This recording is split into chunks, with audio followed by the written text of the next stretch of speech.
New Brooklyn Nets, Spencer Dinwiddie and Dorian Finney-Smith enjoying some of the action from the bench. They came over in the Kyrie Irving trade. The Nets are hosting the Phoenix Suns. Phoenix was a team very much interested in Kyrie Irving. They didn't get him, but they did get Devin Booker back for this one.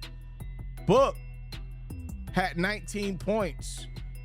Suns had to deal with what's becoming a problem for a lot of teams in the league right now, and that is Cam Thomas, who's been lighting the league up. Thomas with the fadeaway. He's answered by Booker, who fades away. Cam Johnson inside to DeAndre Ayton, who throws it down. By the way, Phoenix starting to get healthy at the right time. Don't look now. They're starting to win some games in a row. Thomas, though, like, I don't care. Nothing's funny. Thomas, just an unreal assassin scoring the basketball. Now, you got to help him out playing like more team ball. But for now, the Nets needed a score, and Cam Thomas has been that guy. He's about to go for his third straight 40-point game.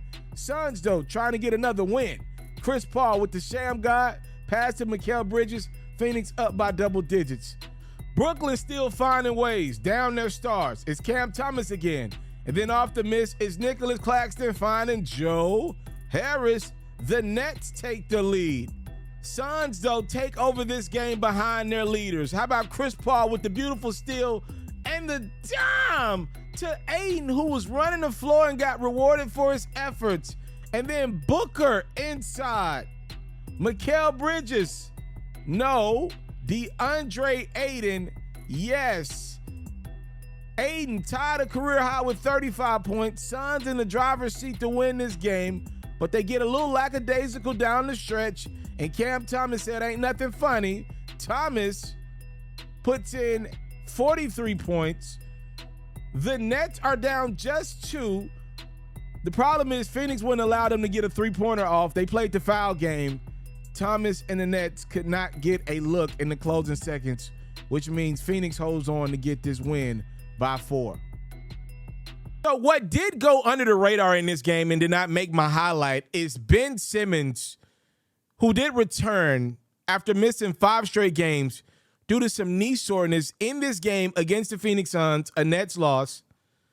This has been an absolute dumpster fire so far for the Brooklyn Nets after trading James Harden for Ben. It has not been anything close to what I'm assuming the most optimistic ways they thought this trade could be for them. So I want to read to you guys a quote from Ben, and I'll respond to it really quickly here. This is post-game. Back surgery is not a light thing, so it takes time. Back surgery affects you everywhere. Your knees. So it's got to be something I stay on top of. I've been saying it from the start. There's going to be ups and downs. I'm not going to be the same player I was a few years ago. That's going to take time. Oh, boy. Best of luck to Ben Simmons on his journey back. I'm tired of the excuses, man. I'm tired, y'all. I'm tired of the excuses. Every step of the way is somebody else's fault. You know what we're learning right now? Ben Simmons had it better in Philadelphia than he thought. Even with the tough fans in Philly, the tough love that they give him, you know, the style of play that he could kind of hide in under Brett Brown and a little bit of Doc Rivers, it allowed him to be an all-star guy in this league. You're looking at Ben Simmons in Brooklyn, he can barely make the court. There's no way possible the Brooklyn Nets can justify giving Ben Simmons minutes over Cam Thomas. And by the way, they need defenders. They need defenders. Like, Cam Thomas is an assassin scoring the ball right now, but Brooklyn would love to have a guy like Ben who, in theory, can guard 1 through 5. He can't bend down right now. His knees hurting, his back hurting, his neck, his back, everything hurting right now. This has been an awful trade.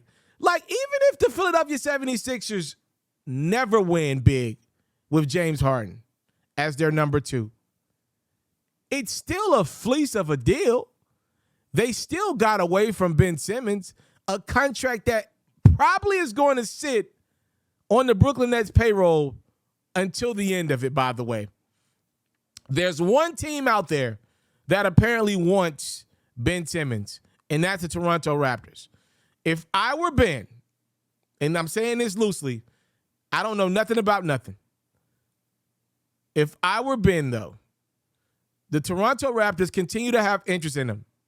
If I were Ben, I would try my damnedest to get to Toronto. It feels like that team will have the patience with him that I don't think the Brooklyn Nets can afford to have right now. The clock is ticking on what happens with Kevin Durant and the Brooklyn Nets. And I'm going to just say this. If the Nets fall short of reaching the second round of the playoffs again this year, Kevin Durant probably is going to demand out again. And before the Nets trade Kevin Durant, more times than not, everything else will go to appease him. You better pray you don't end up on a team that really doesn't care for you. They're just so far under the cap, they need guys like you to just be on the roster to make up the cap. I think we're seeing the end of Ben Simmons. I do believe this.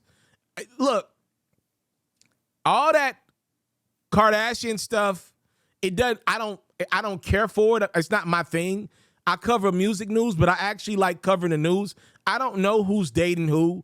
I, honest to God, truth, don't care.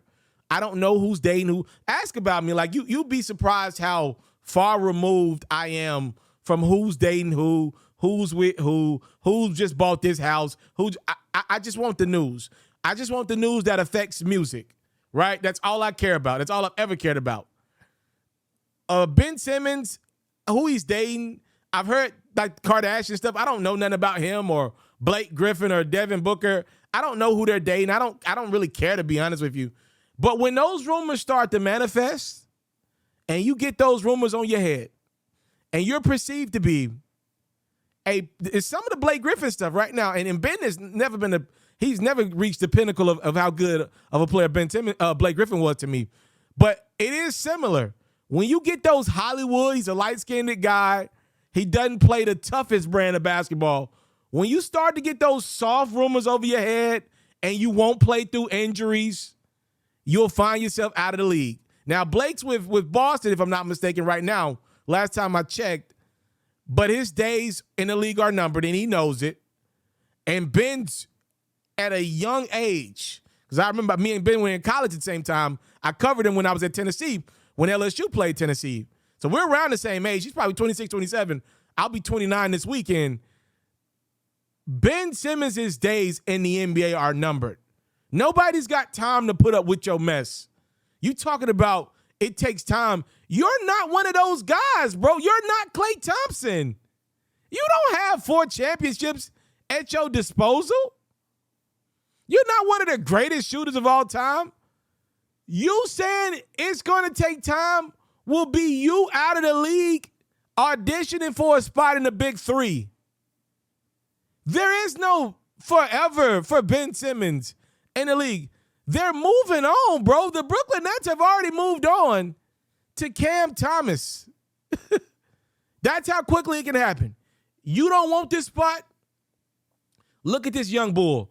Cam, hungry, grinding, wants the minutes, wants it, whatever. And he's shooting a lot.